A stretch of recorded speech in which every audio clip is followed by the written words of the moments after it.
ప్రభువైన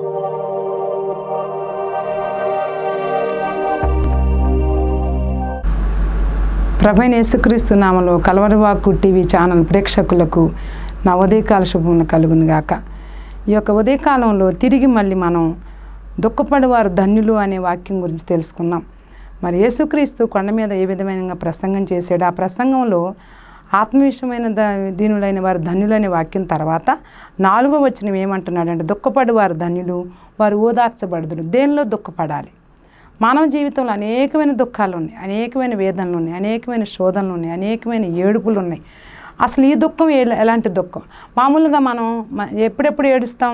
మనకు కష్టం వచ్చినప్పుడు ఏడుస్తాం, మనకు అనారోగ్యత వచ్చినప్పుడు ఏడుస్తాం, మనకి హాస్పిటల్లో ఉన్నప్పుడు ఏడుస్తాం, ఆ తర్వాత మన ఇంటి ముందు ఏదన్నా అనుకోని సంఘటన వచ్చి ఏడుస్తాం, రోడ్డు మీద ఏదైనా అనుకోని పరిస్థితులు బట్టి ఏడుస్తాం. కానీ ఆ దుఃఖం కాదు ఈ దుఃఖం. ఇది విచిత్రమైన దుఃఖం, ఇది ఆత్మ సంబంధమైన దుఃఖం. హల్లెలూయా! ఏంటి ఆ దుఃఖం? దుఃఖపడేవారు ధన్యులు, వారు ఓదార్చబడుదురు. ఎలాంటి దుఃఖం? ఆ దుఃఖం ఎలాంటి దుఃఖం మనం ఇప్పుడు తెలుసుకుందాం. 2 కొరింథీయులకు రాసిన పత్రిక 7వ అధ్యాయం చూడండి. ఇక్కడ 8 నుండి 10 వచనాలు మనం తెలుసుకుందాం. అపోస్తలుడైన పౌలు కొరింథీయులకు చక్కనైనటువంటి పత్రిక రాశాడు. ఆ పత్రికలో ఏమంటున్నాడో చూద్దామా? ఆ దుఃఖం ఏంటో తెలుసుకుందామా? నేను రాసిన పత్రికల వల్ల మిమ్మల్ని దుఃఖపెట్టినందున విచారపడను. చూడమ్మా, హల్లెలూయా! ప్రియమైనటువంటి బిడ్డలారా, నేను రాసిన పత్రికల వల్ల మిమ్మల్ని దుఃఖపెట్టినందున విచారపడను అంటే ఎందుకు విచారపడను అంటున్నాడు? మీరు బాగుపడటం కోసమే ఈ పత్రికలు రాశాను, మీరు తెలుసుకోవటం కోసమే నేను ఈ పత్రికలు రాశాను, మీరు పశ్చాత్తాపడటం కోసమే ఈ పత్రికలు రాశాను, మీరు మీ యొక్క ఆత్మమైన విషయమైన ధన్యంగా ఉండాలని నేను ఈ పత్రికలు రాశాను. నాకు విచారము కలిగినను అంటున్నాడు. పౌలేమంటున్నాడు తెలుసా? నాకు విచారము కలిగినను ఆ పత్రిక మిమ్మును స్వల్పకాలం మట్టుకే దుఃఖపెట్టినని తెలుసుకుని. చూడండి అమ్మా, ఇప్పుడు పరీక్షల సంగతి తీసుకుందాం. కష్టపడి చదవాలంటే చాలా దుఃఖం వస్తుంది. హాయిగా ఆడుకున్న మనం, హాయిగా తిరిగిన మనం, పుస్తకాలు పట్టుకోకుండా తిరిగిన విద్యార్థులు మళ్ళీ పుస్తకం పట్టుకోవాలంటే దుఃఖం వస్తుంది కదా. ఒకవేళ మనం కష్టపడి చదివి రిజల్ట్ వచ్చిందనుకో, ఈ దుఃఖాన్ని మర్చిపోతాం. అలాగే ప్రసవ వేదన కూడా మనకు తెలుసు. 9 మాసాలు మోసేటప్పుడు ఎంతో వేదన, కానీ డెలివరీ అయిన తర్వాత చాలా సంతోషం కదా. అపోస్తలుడైన పౌలు అంటున్నాడు, ఈ యొక్క దుఃఖం స్వల్పకాలం మట్టికి. ఎందుకు? మనం మారు మనసు పొందే అంతకాలమే.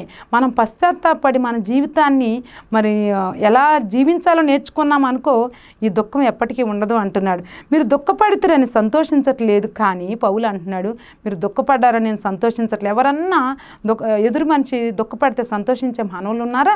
అపోస్తలుడైన పౌలు అంటున్నాడు, మిమ్మల్ని దుఃఖపెట్టిన మాట వాస్తవమే, మిమ్మల్ని కష్టపెట్టిన మాట వాస్తవమే, మిమ్మల్ని గురించి ఆలోచించిన మాట వాస్తవమే, కానీ ఇది ఎంతకాలం? శాశ్వతమైనటువంటి దుఃఖాన్ని నేను కలుగజేయమ్మా.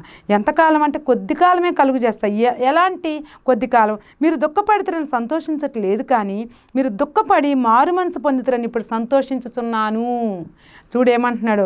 మీరు దుఃఖపడ్డారని నాకు సంతోషం లేదు, సంతోషం ఉంది. ఎలాంటి సంతోషం అది? మీరు మారు మనసుతో కూడినటువంటి దుఃఖం అనే విషయం తెలుసుకున్నాను కాబట్టి నేను సంతోషపడుతున్నాను. మారు మనసు పొందాలి. ఏందమ్మా? మారు మనసు పొందాలి. మారు మనసుతో కూడినటువంటి దుఃఖం ఇది. అయితే ఏలయనగా ఏ విషయంలోనైనను మా వలన మీరు నష్టం పొందకుండాటకై దైవ చిత్తానుసారం దుఃఖపడితిరి. అమ్మా, మా వల్ల నష్టం పోవద్దు. చూడండి, ఎవరి వల్ల ఎవరు నష్టపోకూడదు. చూడండి, దేశంలో నేను గమనిస్తున్నా, మనుషుల మధ్య నేను జీవిస్తున్నప్పుడు నేను తెలుసుకుంది ఏంటో తెలుసా? ఒకళ్ళని నష్టపరచాలన్నా, ఒకళ్ళని కష్టపెట్టాలన్నా కొంతమందికి ఇష్టం ఉంటుంది, కొంతమందికి ఇష్టం ఉండదు. ముఖ్యంగా ఈ రోజుల్లో చూస్తే రాక్షసానందం అవుతుంది. ఎదుటి మనిషి మరి కష్టపడితే నవ్వడం, ఎదుటి మనిషి కష్టపడుతుంటే నష్టపడుతుంటే చూసి నవ్వుకుంటా ఉన్నారు. అది రాక్షసానందం అంటారమ్మా.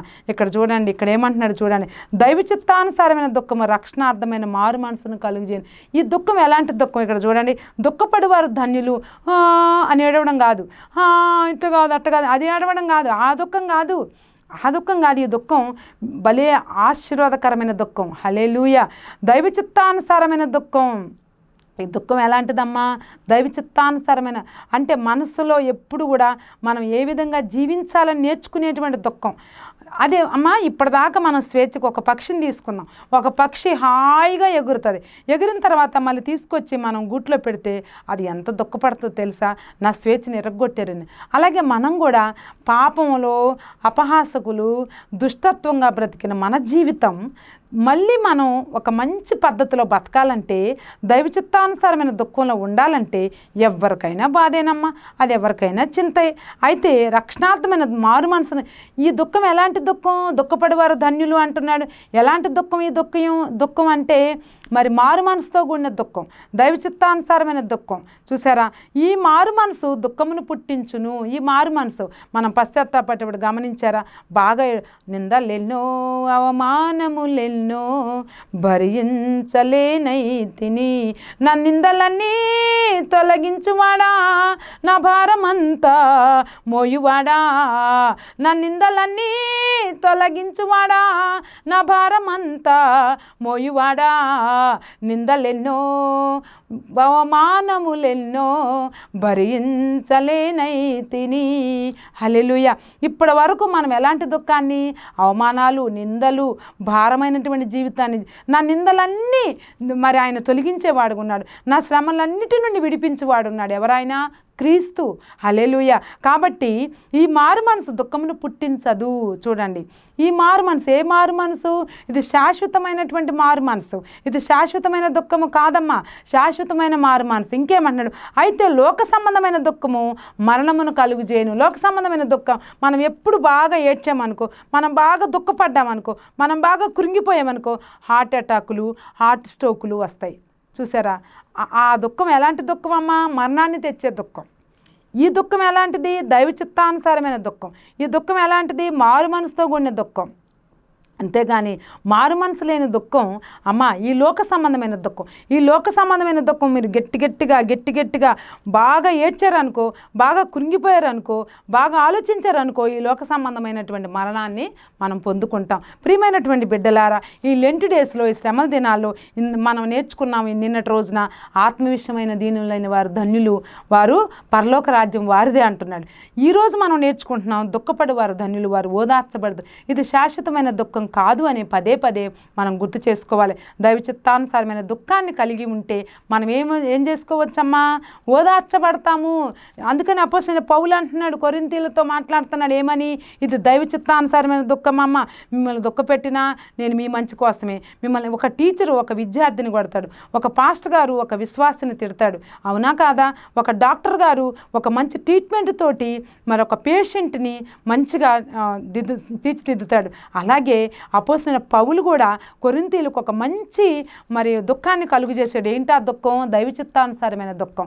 కాబట్టి ప్రియమైనటువంటి బిడ్డలారా, ప్రియమైనటువంటి ప్రేక్షకులారా, మనం తెలుసుకోవాల్సింది ఏంటంటే ఈ దుఃఖం శాశ్వతమైన దుఃఖం కాదు, మన జీవితాన్ని మార్చేది, మనకు శాశ్వతమైన సంతోషాన్ని ఇచ్చేది, మనకు శాశ్వతమైన పరలోక రాజ్యాన్ని ఇచ్చేది మనం తెలుసుకోవాలి. కాబట్టి ఈ యొక్క ఉదయకాలంలో ఈ వాక్యం ద్వారా హెచ్చరించబడుతున్నాం. ఈ ఉపవాస దినాల్లో మనం నిన్నటి రోజున అది నేర్చుకున్నాం, ఈరోజు ఇది నేర్చుకున్నాం. కాబట్టి ఈ విషయాన్ని గుర్తుపెట్టుకొని మనం ఎప్పుడు కూడా దుఃఖపడుతున్నామని బాధపడకుండా, చింతపడకుండా, మారు మనసుతో కూడినటువంటి దుఃఖాన్ని మనం పొందుకొని ఓదార్చబడడానికి దేవుడు తన కృపా సహాయం మనకందరికీ కలుగు చేయనుగాక. ఆమేన్. ప్రార్థన చేసుకుందాం. పరిశుద్ధమైన తండ్రి, ప్రేమగల నాయన, మరి దుఃఖపడి వారు ధన్యులు, వారు ఓదార్చబడదని వాక్యం తెలుసుకున్నాం. అపోస్తలుడైన పౌలు కొరింథీయులకు ఏ విధమైన దుఃఖాన్ని కలుగు చేశాడు, ఏ విధమైనటువంటి హెచ్చరికలు ఇచ్చాడు, ఏ విధంగా వాళ్ళని సరిదిద్దుతున్నాడో మేము తెలుసుకున్నాం. దైవ చిత్తానుసారమైన దుఃఖాన్ని మరి మేము కలిగి ఉంటే దేవా మీరు ఒక్కసారి జ్ఞాపకం చేసుకోండి ప్రభా. అయ్యా ఒక్కసారి మీరు దర్శించండి వాళ్ళతో. నా తండ్రి, నన్ను దర్శించిన విధానంగా మా ప్రేక్షకులను కూడా దర్శించమని, ఈ యొక్క ఉదయకాల దీవెనతో నింపుమని, అయ్యా దైవ చిత్తానుసారమైన దుఃఖాన్ని కలుగు చేసి, మారు మనసుతో కూడిన జీవితాన్ని కలుగు చేసి, మీరు గొప్ప ఆశీర్వాదం మాకు దయచేసి మీరు మహిమ పొందమని ప్రభు అయిన యేసుక్రీస్తు నామములో, పరిశుద్ధమైన నామములో బ్రతినాడి వేడుకుంటున్నాము తండ్రి. ఆమేన్.